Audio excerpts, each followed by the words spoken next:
In this episode, I want to talk about split pushing and how to use your drafts and your heroes and your map according to every situation.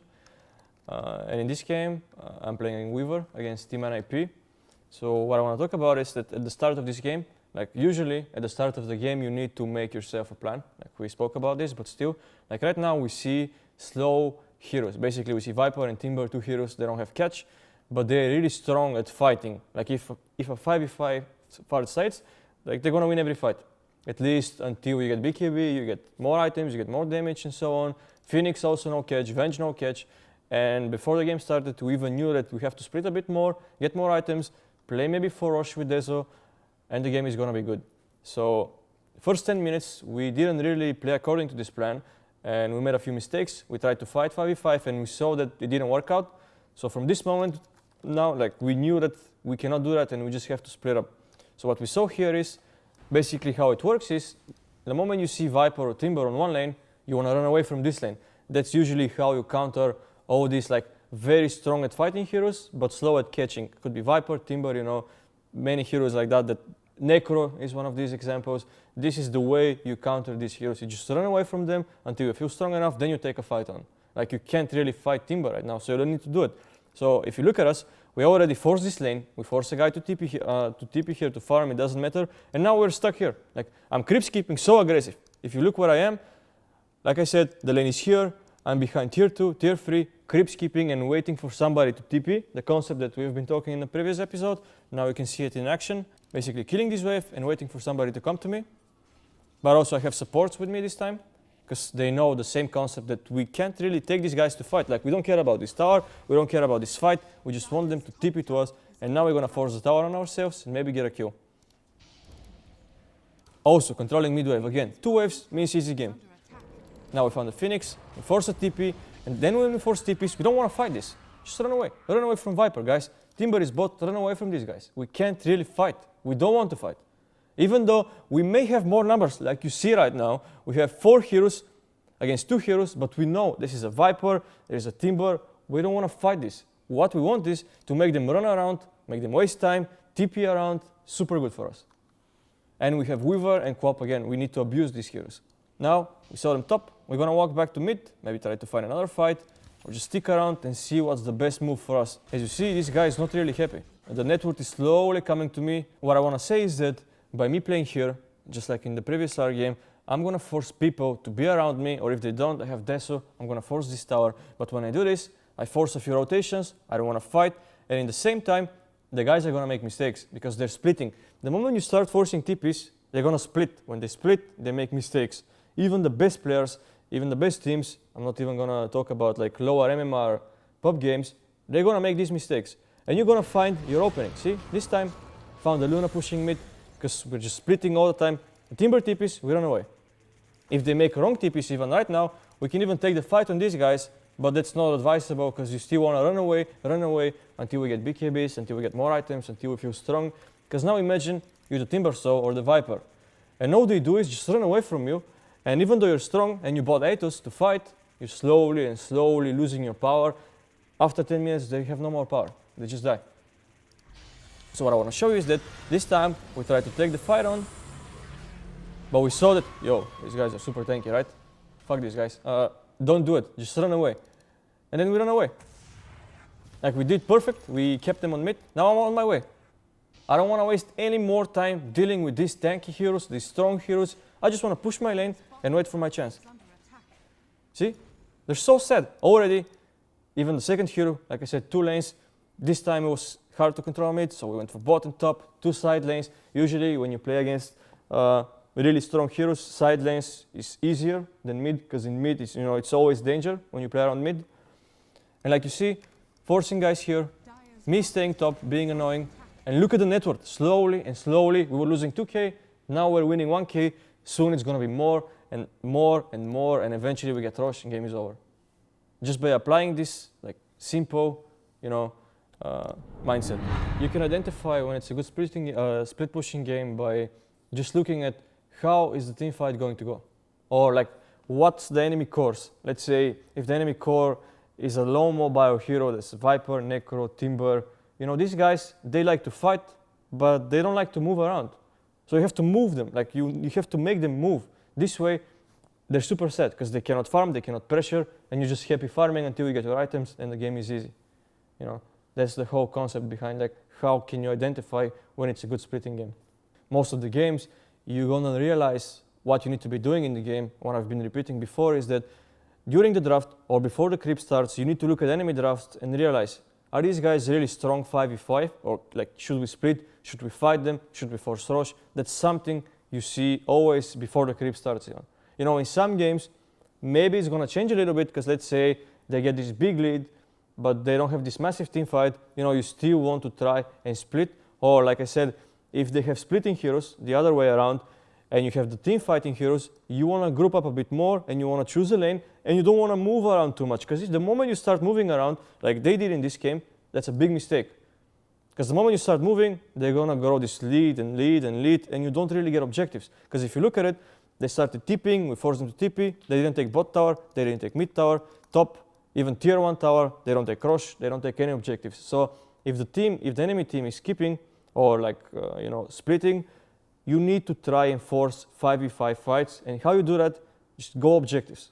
Even if they split you and it feels annoying, like you just have to force objectives or you're gonna lose in gold. And you don't wanna do that.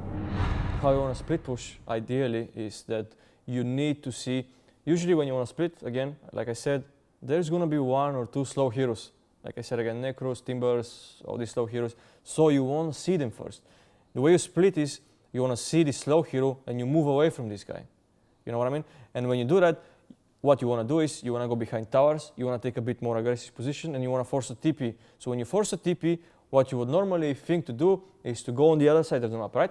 But no, because the slow guy is probably still around. Unless you forced the slow guy to TP, you shouldn't TP on the other side of the map. But what you should do is, like after you creep skip, and they TP some supports or whatever, you need to linger around, farm jungle, and wait to see the slow guy. This is your goal. You need to see the guy who is like this big team fight to show. That's when you move. That's how you decide where you want to be, basically. Well, it's gonna be like significantly harder to split push when you play against like a lot of catch, probably Disruptor, Lion, maybe Chronosphere, and so on. And what you wanna do is you wanna push lane steal, apply a little bit of pressure, and be a bit more grouped up, and just wait to see the catch. If you never see the catch, it means he's obviously just waiting you somewhere to show, and he's wasting time. You know, by not showing and him not showing, he's also wasting time. So what you can do is push a little bit, chill, maybe plant some mobs for yourself if it's needed, and farm jungle, farm your triangles, and just be a bit more grouped up with your team, and he's gonna be wasting time.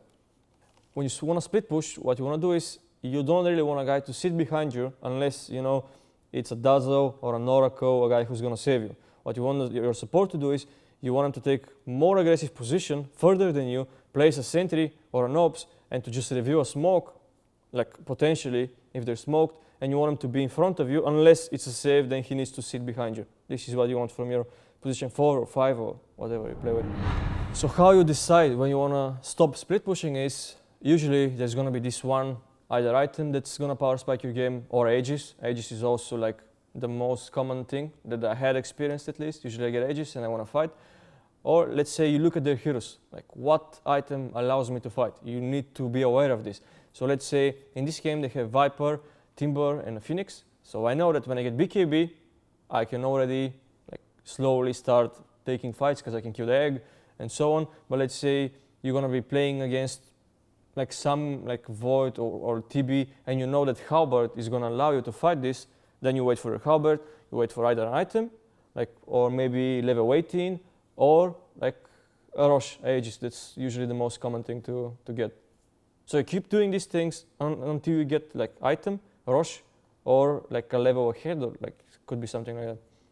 Another common mistake that I see in like lower MMR games and probably in pro games is that the moment like you get your power item, or like could be a Aegis, could be like I said level or whatever, people don't use it. Like the moment you get your BKB, for instance, or a Dezo or Rosh, you want to use it instantly.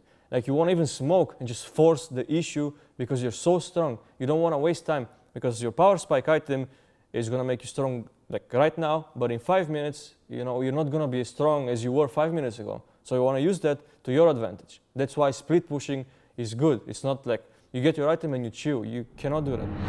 In this moment, what I want to show you is that I'm taking a really aggressive position at first, because this is what you need to be doing when you're splitting. Like you want to be on the triangle, skipping waves on this side, it doesn't matter. And now what I'm going to show you is that we just finished the BKB on Quap. This is his power spike, and we're going to force a fight. We know they're rushing. Look at my position first. What I'm trying to teach you all the time. Like, this is what you need to be doing. Killing this jungle, waiting for waves, cutting this wave, and now the power spike with Queen of Pain, BKB. We're going to be ready to smoke. He gets it on the courier, and we're going to contest this. Slowly, but again, 1 wave, 2 wave.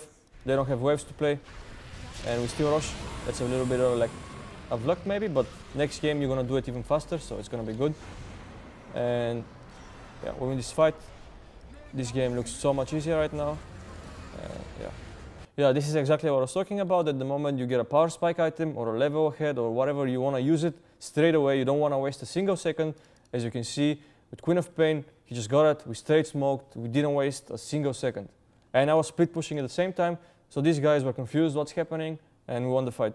Even if we didn't take ages in this one, we still would have won the fight, just because we got ourselves in a really good position by just splitting the whole game and controlling 2 waves. That's the most important thing. If we took fights against this like Timber and Viper early on, we would have lost the game probably already by now, and we would have just defending high ground, because these guys, it's so hard to win 5v5, especially with Queen of Pain and Weaver, and your next game could be something else, but you still want to split push when you're not strong enough to take them on 5v5.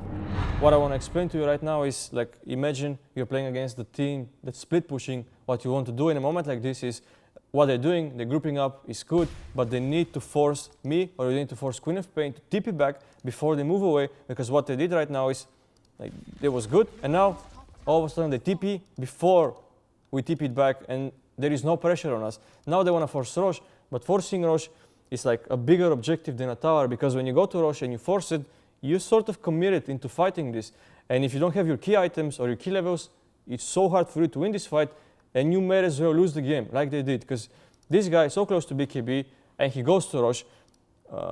This guy, 200 got away from Manta and he goes Rosh. Phoenix could wait for level 12, and they're forcing Rosh so rushed, and it doesn't make sense to do that. So you need to wait your key items, key levels, and then you go Rosh. Or just force them to TP back by pushing objectives, not just going Rosh, unless you're sure that you're gonna get it. So when you're playing against a split push, you need to force the guys that are split pushing to TP back, or you just get a tower, force objectives, wait for your key items, then you force Rosh, then the split pushing guys are gonna be forced to come and defend. And if you do that, it's already a big win, and it's gonna slow them down by like a lot.